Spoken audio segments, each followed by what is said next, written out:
Demek ki fırsattan istifade edip şişeyi çadıra sen koydun. Öyle değil mi? Yalan. Külliyen yalan.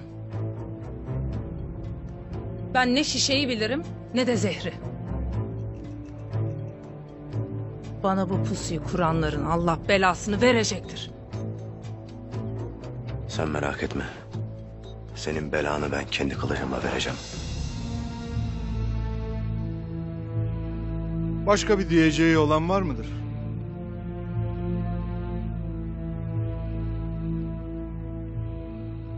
Vardır beyim. Buyur Gündoğdu Bey. O gece seni sorgulamaya geldiğimde hallolması gereken başka bir mesele var demiştin. Doğru mu? Doğrudur beyim, dedim. Neymiş o meseleler? Mahkemeden evvel bu meseleler tahkik edilmelidir. Bu sebeple ben 2 kişinin daha sorgulanmasının doğru olacağını düşündüm. Kimdir bunlar Gündoğdu Bey'im?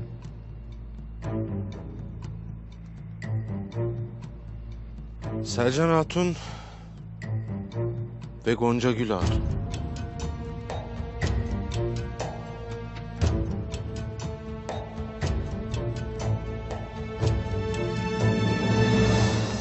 Müsaadenizle. Korkut Bey'im son nefesini vermekte.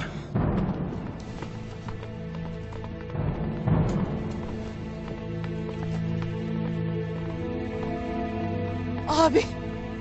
Baba. Baba.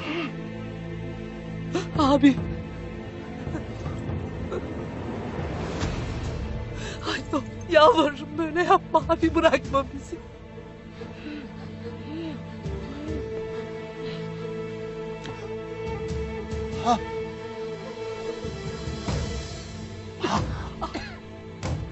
Allah'ım sen yardım et.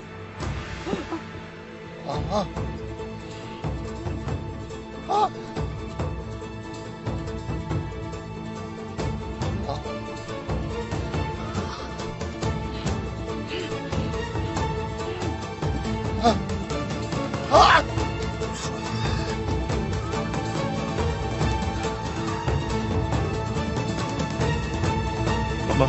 Baba. Baba. Baba. Baba. Baba. Baba. Baba. Baba.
Tekin!